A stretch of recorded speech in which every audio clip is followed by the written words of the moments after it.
Baik, pada hari ini kita akan membahas kelanjutan dari chapter sebelumnya yang sudah kita bahas, di mana sebelumnya kita membahas terkait dengan PPh pasal 21 bagi karyawan tetap. Pada pertemuan kali ini kita akan membahas terkait dengan PPh pasal 21 untuk bukan pegawai, pegawai tidak tetap, dan pensiunan. Dasar undang-undang yang kita gunakan adalah Undang-Undang Pajak Penghasilan, Undang-Undang Nomor 36 Tahun 2008. Nah, yang harus Anda tahu dulu pertama di sini adalah PTKP untuk pegawai tidak tetap. Jadi, pegawai tidak tetap bisa dihitung harian, di mana saya mencantumkan di sini perubahan dari tahun 2004 sampai dengan yang digunakan pada saat ini. Pada saat ini per hari PTKP-nya adalah 450.000 per hari dan per bulan adalah 4,5 juta. Jika sudah melebihi ketentuan, jadi sudah melebihi ketentuan untuk per bulannya, maka PTKP ini akan dihitung harian. Nah, bagaimana itu kita akan nanti bahas di dalam bentuk soalnya. Ini yang menjadi pegangan bagi Anda terkait dengan skema pembayaran untuk PPh pasal 21. Jadi di sini kita akan melihat penerima imbalan itu adalah si wajib pajak. Di sini posisinya adalah sebagai karyawan, di mana karyawan itu dibagi menjadi karyawan aktif dan karyawan yang tidak aktif. Untuk karyawan aktif itu dibagi menjadi karyawan tetap, tidak tetap, dan bukan pegawai. Tetap itu yang sudah kita pelajari kemarin, di mana DPP-nya adalah penghasilan kena pajak yang diperoleh dari penghasilan neto dikurangi dengan PTKP, di mana PTKP-nya terhitung dari penghasilan bruto dikurangi pengurangan yang diperbolehkan. Pengurangan yang diperbolehkan ini ada 1 sampai dengan 4 tersebut, yaitu ada biaya jabatan, di mana nilainya adalah 5% dari peredaran bruto, maksimal 500.000 per bulan atau 6 juta per tahun. Kemudian ada iuran jaminan hari tua, iuran pensiun yang dibayar oleh pegawai, dan PTKP. Untuk penerima imbalan yang termasuk di dalam kategori tidak tetap, di mana upahnya di 2018 sampai dengan saat ini per hari itu adalah 450.000. Per bulan itu maksimal 4,5 juta batasnya. Kemudian, jika sudah melebihi ketentuan, maka PTKP akan dihitung harian. Nah, untuk bukan pegawai di sini dibagi menjadi berkesinambungan dan tidak berkesinambungan. Untuk berkesinambungan, perhitungan tarifnya adalah menggunakan tarif pasal 17 dikali dengan penghasilan kena pajak yang dihitung dari 50% dikali penghasilan bruto dikurangi dengan PTKP-nya. Kemudian ada tarif pasal 17 dikali 50% langsung dikali peredaran bruto, itu untuk pegawai yang tidak berkesinambungan.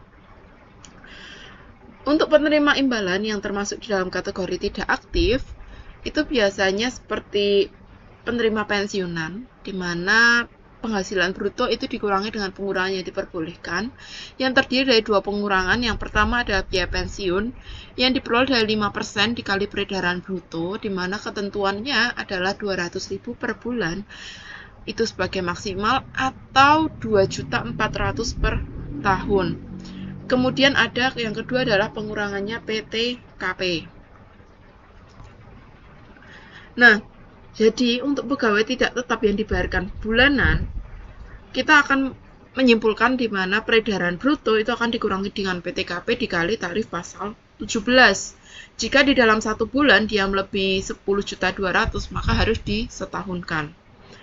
Kemudian, orang yang pajaknya dipotong tadi itu disebut sebagai penerima imbalan tadi di sini.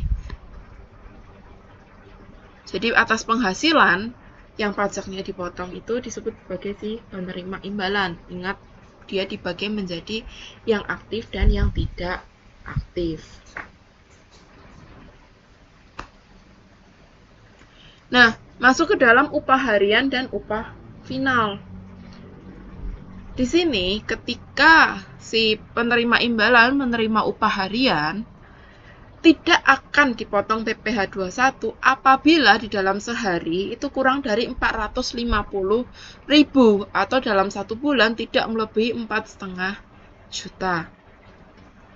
Apabila di dalam 1 hari dia lebih dari 450.000 namun dalam 1 bulan kurang dari 4,5 juta, maka untuk menghitung PPh 21-nya yaitu rata-rata upah harian dikurangi 450.000 dikali 5%, jadi dihitung per hari.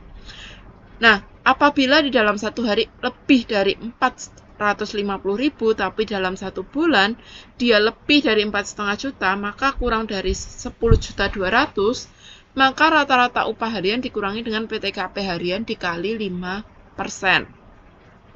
Nah, apabila upah harian di dalam 1 bulan lebih dari 10.200.000, dia langsung dikenakan tarif PPh pasal 17, di mana bentuk perhitungannya adalah disetahunkan.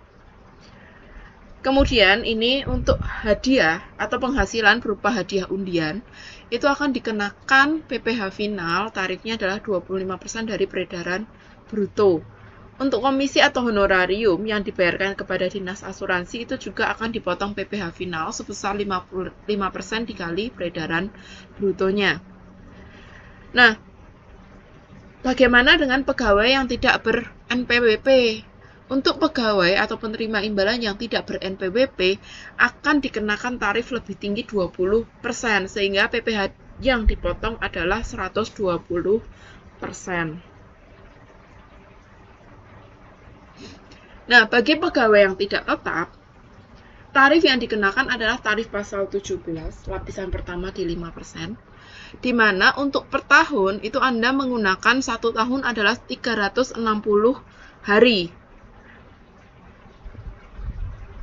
Sehingga apabila upah per hari ini kurang dari 450.000 tapi dalam 1 bulan itu tidak melebihi 4.500.000, maka nanti upah ini akan langsung dikenakan 5%. Tapi apabila melebihi, maka upahnya ini akan dihitung harian. Jadi mempertimbangkan dahulu PTKP-nya, kemudian sisanya akan dikalikan 5%. Upah ini nanti ketika sudah melebihi 4,5 juta, maka sisanya akan dihitung per hari dan PTKP-nya adalah PTKP harian. Nah, untuk penerima imbalan yang berasal dari luar negeri, jadi dia adalah subjek pajak luar negeri dan menjadi wajib pajak luar negeri, maka yang dikenakan adalah bukan PPh 21, melainkan adalah PPh pasal 26. Karena dia termasuk sebagai subjek pajak luar negeri. Tarifnya adalah final sebesar 20% dikali peredaran bruto. Jadi sifatnya final, sekali dikenakan dan tidak akan dikenakan kembali. Jadi saat dikenakan selesai. Itu untuk luar negeri. Jadi tidak ada pengurang PTKP, tidak ada pengurangan biaya yang diperbolehkan, langsung dari apa yang dia terima langsung dikali 20%. Itu PPh pasal 26. Nah, masuk ke dalam pengertian dulu nih. Saya akan memberikan Anda pengertian terkait dengan uang pesangon, uang pensiun, dan tunjangan hari tua. Sebelum itu, kita sudah mengenal apa itu PPh pasal 21, di mana PPh pasal 21 ini adalah pajak penghasilan yang sehubungan dengan kegiatan pekerjaan dan jasa dalam bentuk apapun yang diperoleh bagi wajib pajak dalam negeri yang diatur dalam Undang-Undang pasal 21 Undang-Undang Pajak Penghasilan.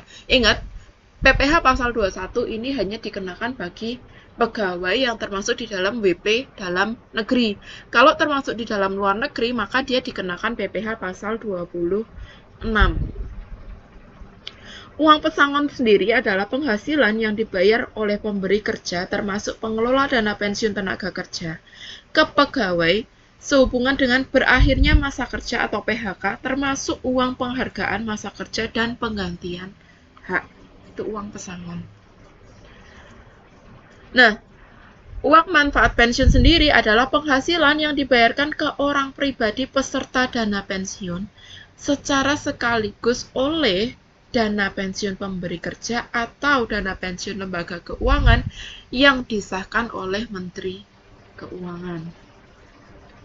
Nah, tunjangan hari tua adalah penghasilan yang dibayarkan sekaligus oleh Badan Penyelenggara Tunjangan Hari tua yang mencapai usia pensiun. Sedangkan jaminan hari tua adalah penghasilan yang dibayarkan oleh jam sostek pada waktu yang ditentukan. Pengelola dana pesangon tenaga kerja sendiri adalah badan yang ditunjuk oleh pemberi kerja untuk mengelola uang pesangon. Nah, terkait dengan hal tersebut, bagaimana pembayaran uang pesangon? Pembayaran uang pesangon ini dapat dilakukan oleh pemberi kerja atau dialihkan ke pengelola dana pensiun. Pembayarannya itu bisa sekaligus dan bisa bertahap. Jika pengalihannya adalah sekaligus, maka tenaga kerja dianggap sudah menerima hak atas uang pensiun. Namun apabila bertahap, maka tenaga kerja dianggap belum menerima hak atas uang pensiun. Nah, ini yang menjadi poin utama yang harus Anda perhatikan, di mana ada tarif yang berbeda-beda, baik bagi penerima pesangon dan penerima uang manfaat pensiun, serta tunjangan hari tua dan jaminan hari tua.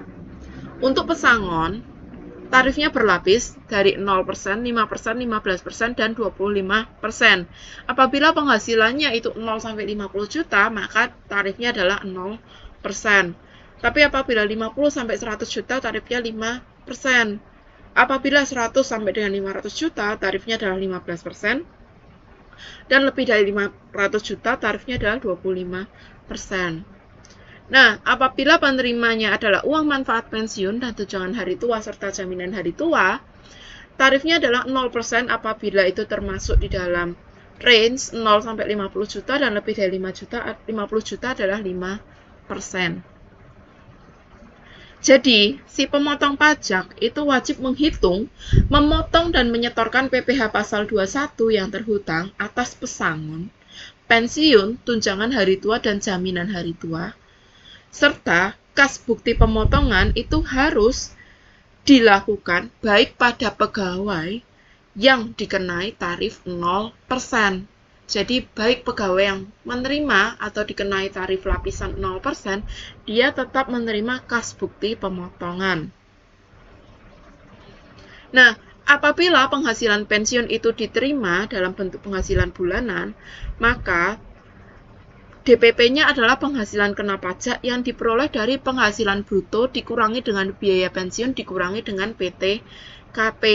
Ketentuan PTKP adalah sama seperti apa yang sudah kita bahas sebelumnya dan dikali tarif pasal 17 Undang-Undang Pajak Penghasilan.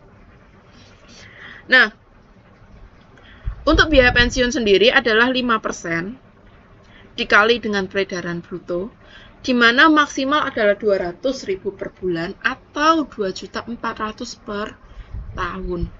Jadi itu terkait dengan penghasilan bagi pegawai tidak tetap, bukan pegawai, dan penerima tunjangan hari tua, pensiun, dan pesangon. Untuk case-case-nya nanti kita akan bahas di dalam kelas. Itu dulu terkait dengan dasar teorinya. Saya harap Anda pahami terlebih dahulu sebelum kita masuk ke dalam case by case-nya. Oke.